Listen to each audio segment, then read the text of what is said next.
स्वागत है साराधिका news channel में। आज ईवीएम हटाओ और बैलेट पेपर लाओ के सब्जेक्ट पर फिरोज मेठी बोरवाला और उनके सहयोगियों ने प्रेस कॉन्फ्रेंस ली।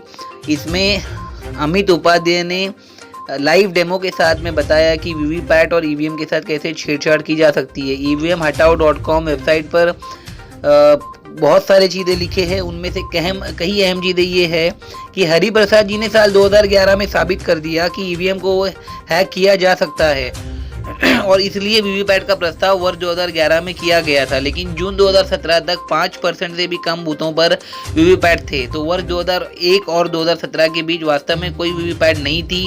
ईवीएम को अंदरूनी सूत्रों द्वारा दो तरीकों से नियंत्रित करना आसान था, हरिप्रसाद विधि का उपयोग करना और FLCU का उपयोग करना। अब प्रश्न जो मैंने वर्ष 2011 में सोचा था वो यह था, क्या वीवीपैट को अंदरूनी सूत्र द्वारा टेम्पर्ड किया जा सकता है? यानी क्या वीवीपैट प्रोग्रामर कोड लिख सकते हैं कि जो मतदाता केला दबाएगा उसे केला पेपर स्लिप दिखाई देगा, लेकिन एप्पल पेपर स्लिप प्रिंट होगी। 8 वर्षों तक मैं 10 विकल्प तलाशता रहा, लेकिन किसी को भी पारदर्शिता करना आसान नहीं लगा। दिसंबर 2018 में राइट टू रिकॉल पार्टी के एक कार्यकर्ता ने मुझे फ़ोन किया और कहा, सर क्या आप नई ईवीएम पर वीडियो बना सकते हैं?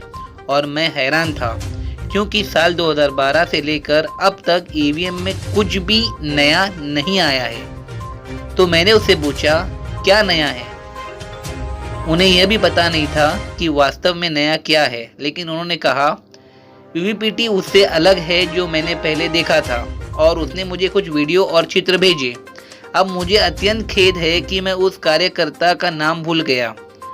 आरआरपी में यह जरूरी है कि हम खोजकर्ता को श्रेय दें। खोजकर्ता को श्रेय न देनी चोरी है, लेकिन मैं चाहता हूं कि सभी को पता चले कि मैं एक व्यक्ति नहीं हूं जिसे देखा कि वीवीपैट बदल गया है या कोई और था। दर्शकों को कहने का मतलब ये है कि ईवीएम द्वारा महाराष्ट्र में जो वोटिंग हुई, महाराष्ट्र के एक छोटे से गांव परभनी के काफ़ी सारे लोगों ने मॉक वोटिंग के लिए महाराष्ट्र सरकार से रिक्वेस्ट किया गया, लेकिन जानबूझकर उनके इस कॉल को इग्नोर किया गया।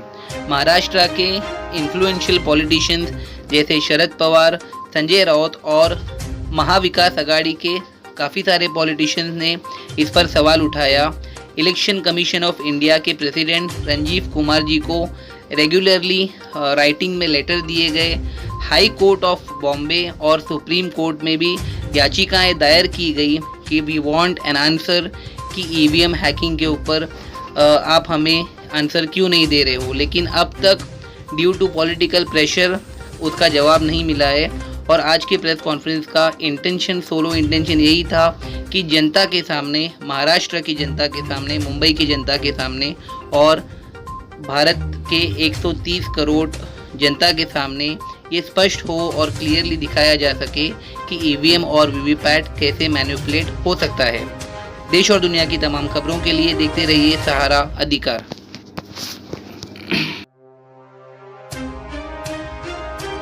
इसमें कुछ नहीं, 1 मिनट। हाँ, आज ईवीएम हटाओ सेना और peoples movement to bring back the ballot paper, वो सब साथी जमा होकर आज हम लोग पोस्ट बॉक्स में इलेक्शन कमीशन को हमारा पोस्ट कार्ड डाल रहे हैं, जिसमें हम लोग लिख रहे हैं कि ब्लैक ग्लास हटाओ और वो ये जो पूरा सेंसर है उसको भी हटाओ, और हम लोग बोल रहे हैं कि ईवीएम हटाओ और बैलेट पेपर लाओ। और आज हम लोग सब अभी पोस्ट कार्ड डालने वाले हैं।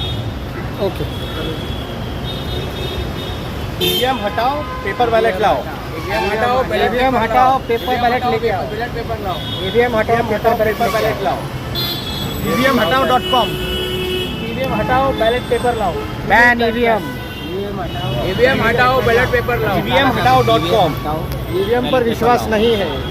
ईवीएम हटाओ। काले कांच का काला जादू। वापस हटाओ, लोकतंत्र बचाओ। काले कांच का काला जादू, ईवीएम लाइट सेंसर का करिश्मा, evmhatao.com।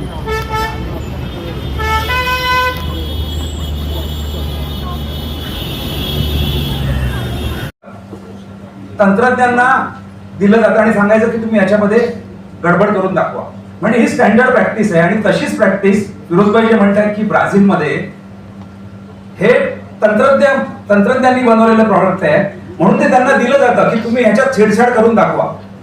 क्या कहना चाहोगे आज जो प्रेस क्लब में कॉन्फ्रेंस हुई है उस विषय को लेके? सब्जेक्ट काफ़ी गंभीर है, ईवीएम घोटाला किस तरह होता है आपने अभी बताया हमको, हमारे व्यूवर्स को क्या कहना चाहोगे इस विषय को लेके? ये राहुल चिमन भाई मेहता द्वारा बनाई हुई हमारी ईवीएम मशीन में, ईवीएम हटाओ सेना की बनाई हुई ईवीएम मशीन में किस प्रकार काले कांच और ईवीएम सेंसर के द्वारा चोरी हो सकती है इलेक्ट्रॉनिक और पेपर वोट की 100% मैचिंग के साथ ये हमने अभी दिखाया। और ये पॉसिबल किस लिए है क्योंकि यहाँ पर ये जो वीवीपैट 2017 से पहले का था वो ट्रांसपेरेंट था और उसमें 15 सेकंड के लिए लाइट चलती तो स्लिप आते हुए, ठहरते हुए, कट के गिरते हुए दिखती थी।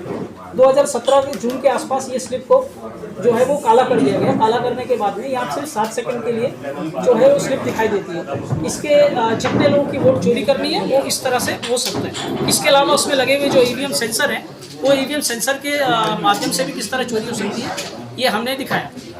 तो हम देश की जनता से अपील करेंगे कि वो इलेक्शन कमीशन को और प्रधानमंत्री कार्यालय को इस तरह के पोस्ट कार्ड भेजें और ये पोस्ट कार्ड भेजकर जिसे कहते हैं ईवीएम रद्द करने के लिए देश में एक बड़ा आंदोलन खड़ा करें। हर महीने ये पोस्ट कार्ड ईवीएम हटाओ सेना अपनी तरफ से भेजती है तो देश की जनता हर महीने की किसी भी एक तारीख को किसी एक समय इसको कर सकती है।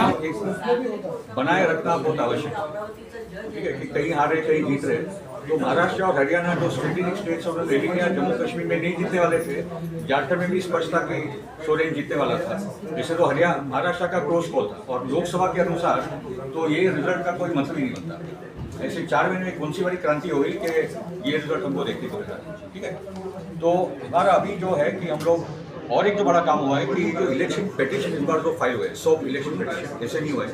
हम कुछ साथियों ने मेहनत की है, राजनीतिक दलों से बात की, उनके ऑनलाइन मीटिंग्स की, महमूद प्रचार जो वकील उनके साथ लगातार हम लोग का वार्तालाप रहा और उसी के आधार पर कांग्रेस और एनसीपी और ये जो शेखा पक्ष और सीपीएम वगैरह है ये पार्टियों ने इलेक्शन पिटीशन किया। उसका मतलब क्या होता है इलेक्शन पिटीशन कि बेसिकली मैं जो हारा हूँ, मैं जो हारी हूँ, मुझे ये धांधली हुई है और मैं इसको चैलेंज करूँगा।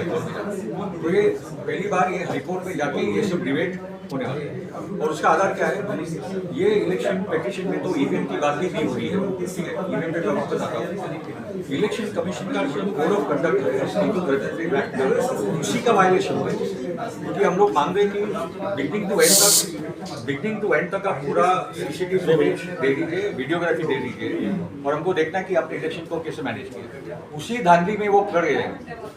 और जो 3 सेक्शन है 59, 61 और 100 उसमें लिखा गया है कि अगर इलेक्शन कमीशन ने वो तरीके से लीगली इसको मैनेज भी किया, इलेक्शन को कंडक्ट नहीं किया, तो election has be set aside and the matter has to go to the high court and the high court has to settle the matter in 6 months. 6 महीने के अंदर उसको निकाल, 5 साल नहीं चलेगा, ये 6 महीने के अंदर ये केस होना चाहिए, ठीक है। सर समस्या काफ़ी गंभीर हो चुकी है, आने वाला इलेक्शन भी नज़दीक आ रहा है, तो कितनी जल्दी आप लोग जनता को उनके घर घर जाके ये प्रचार करने वाले हो कि बहुत कर रहे हैं। राजनीतिक दलों को और भी कुछ सोचना समझना पड़ेगा इस मुद्दे को लेकर। सर आप एक सामाजिक कार्यकर्ता होने के साथ साथ एक अच्छे नागरिक हो भारत के और आपने लोगों को हर बार सही दिशा दिखाई है, लेकिन हर बार देखा गया है कि जो विपक्ष की जो पार्टियां हैं वो लोगों को करप्शन दे के खरीद लेती है, तो उस चीज़ों को कैसे आप सॉल्व करोगे?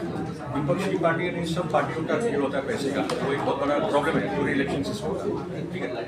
मगर मेन मैनिपुलेशन यहाँ से वहाँ पैसा भी है, फिर वोटर लिस्ट में से नाम गायब, चला जाना, धमका कर वोट नहीं देना, ये सब बुरा है। वो जिस तरह अभी छलावा किया गया था लाड़की बहन को लेके, फिर कटोगे तो बटेंगे, कुछ ना कुछ उन लोग अलग अलग अपने निगेटिव फैला के लोगों को अपनी तरफ बस में करते हैं, करप्शन द्वारा भी करते, गुंडागर्दी द्वारा भी करते हैं। तो आप एक अच्छे नागरिक हो, आप एक गांधीवादी हो, आप किसी को हिंसा की तरफ जाने नहीं दोगे, लेकिन एक सही राह दिखाओगे कि इस चीज़ में आप मत जाओ। जनता कितनी आपके साथ में जुड़ी हुई है ताकि आपकी बातों को ध्यान में रख सके, क्योंकि जो आपकी सच्चाई है वो लोगों के सामने आ चुकी है, लेकिन फिर भी लोग अनदेखा कर रहे हैं। मेरा मानना है कि जनता इस संघर्ष के लिए तैयार है और मैं अरविंद गांधीवादी करके बोल रहा हूँ।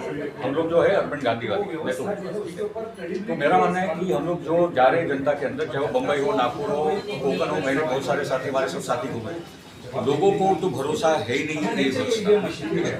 हमारा राजनीतिक दल को बोलना है कि आप इस संघर्ष के लिए तैयार हो जाओ, जनता तैयार है, जनता तैयार है लड़ाई के लिए, आपको नेतृत्व देना पड़ेगा सड़कों पर। और अगर राजनीतिक दल नहीं आएंगे तो हम तो सड़क पर आ रहे हैं और राजनीतिक दल के मामले। सर एक क्वेश्चन कि आप बहुत दिनों से ईवीएम मशीन के बारे में आंदोलन करते हुए आए हैं, मीटिंग बिठाते हुए आए हैं, आपने एप्लीकेशन भी दिए हैं, तो उसका अभी तक का रिजल्ट क्या निकला है? वो रिजल्ट तो बहुत आगे बढ़ा है। ये जो जागरूकता का काम हो रहा है अलग अलग मोर्चों के माध्यम से, ये जो जागरूकता है ऐसे नहीं है। कुछ लोगों ने लगातार मेहनत की है इसके पीछे, जिसके कारण आज जो जागरूकता है और लड़ाई देवाशरण जैसे चीज जो रिटायर्ड IAS और मेजर इंडियन आर्मी है वो तो 2004 से लड़ रहे हैं। कुछ लोग तो 2004 से लड़ रहे हैं। खुद बीजेपी लड़ रही थी इसके खिलाफ। मोदी जी का तो वीडियो है कि ईवीएम में मत जाओ, बैलेट पेपर जाओ। तो 35 के एक ऑल इंडिया लड़ाई भी खड़ी हो रही है। मेरा तो मानना है कि लाखों कार्यकर्ता है ईवीएम के विरोध, कार्यकर्ता में जनता तो करोड़ों में। तो ये भी आंदोलन आंदोलन को वक्त लगता है। सर मेरा छोटा सा क्वेश्चन है सर, NRC के लिए भी आप लोग ने काफ़ी लड़ाइयाँ लड़ी थी, सरकार द्वारा लॉकडाउन किया गया जिसमें कितने लोग शहीद हो चुके हैं, अभी तक उसकी गिनती नहीं है। जनगणना भी की गई है लेकिन अभी उसकी लिस्ट भी सामने आई नहीं है, दोबारा जनगणना भी नहीं हुई है। EVM को लेके भी काफ़ी घोटाले चल रहे हैं लेकिन जनता खामोश बैठी है, जनता देख रही है, उनके दर्द को वो महसूस कर रही है लेकिन खुल के सामने नहीं आ पा रही है। तो उसमें आप ऐसी कौन सी प्रतिक्रिया करोगी कि उनके अंदर एक एनर्जी आए? सर जनता तैयार है लड़ाई के लिए, जनता चुप नहीं बैठी है। अलग अलग जगह पे धरने मोर्चे काफी निकले हैं। सवाल है राजनीतिक दलों का, और हमारा बोलना है कि राजनीतिक दल अभी ये तैयारी में आए और एक हद तक तैयारी में आए भी हैं। हम लोग वेस्टर्न महाराष्ट्र का दौरा करने वाले सभी राजनीतिक दल का पूरा